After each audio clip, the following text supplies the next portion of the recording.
All right. I'm ready.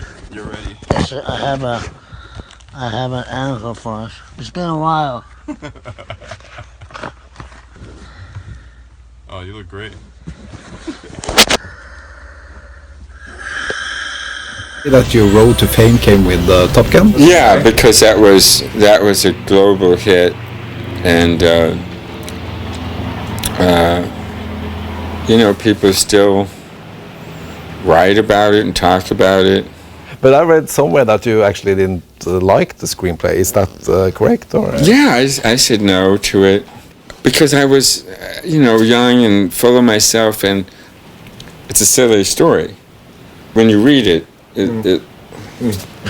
it's very hard to read that our classroom takes place with there's two F-16s behind your head. I mean, that's you go to the set, and the schoolroom, there's a 60-foot flag.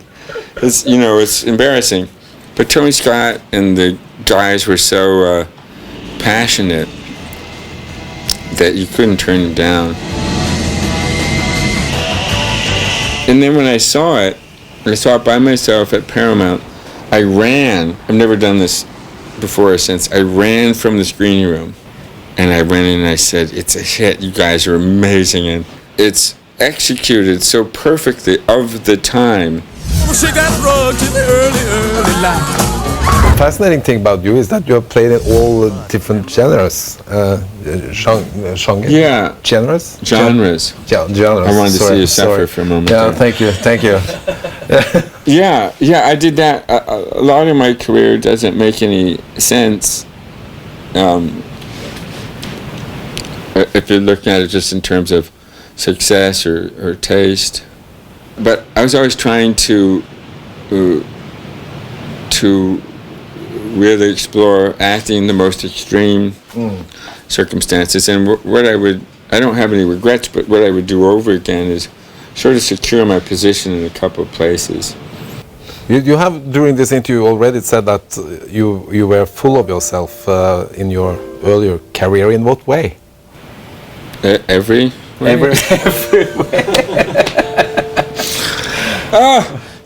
But I had ideas, insecurities, obviously, about myself that I projected onto the movie business. Just the sounds coming out of my mouth, it was just absurdly unrealistic. So apparently, I have an evil twin.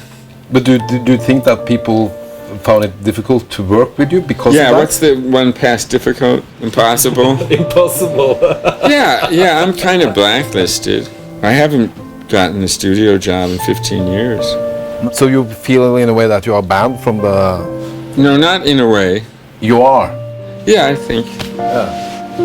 Are your goal to get back or...? Yeah, I'd love to. I've always watched movies and wondered what I'd be like in that part. If you get back, will you behave in another way or...? Yes. Yeah. In the way that gets me hired again. I was very outspoken about very specific things about the art.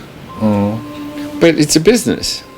And I acted like it wasn't. Because you are an actor. I was a dumb actor. But I did complain quite a bit when I was younger. I didn't appreciate the business that afforded me the lifestyle that I very quickly enjoyed. Very quickly. I starred in my first movie. I was the lead in the first play I did professionally. And now that I don't have that privilege, I wish that I loved more. I want to be a better person. I try to figure that out every day and of being more grateful.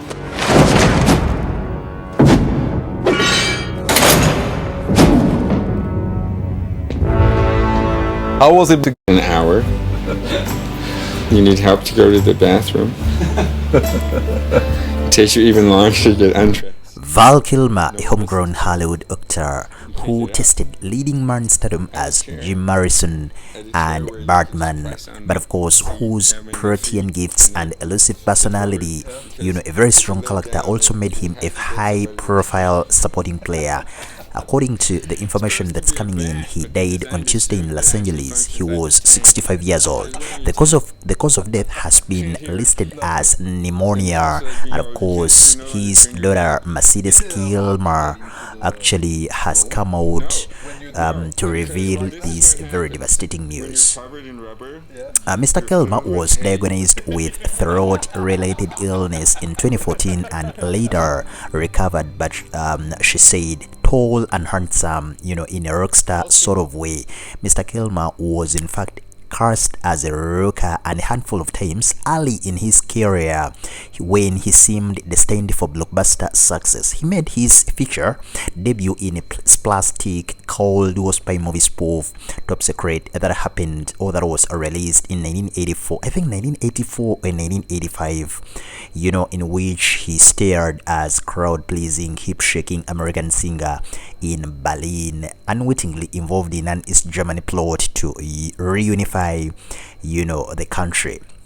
He gave a vividly stylized performance as Morrison, the emblem of psychedelic sensuality in Oliver. He featured in so many movies, and of course on the screen he was both charismatic and stereotypical, an actor who didn't let his characters give emotional clues away easily. Off the screen, he had his share of disagreements, especially in his early career when he earned a reputation of surliness and self-involvement. He's been recognized as one of the most legendary actors in Hollywood, and of course we are sending our deepest condolences to the family, friends, and everyone who actually knew and loved the legend that is Val Kilmer.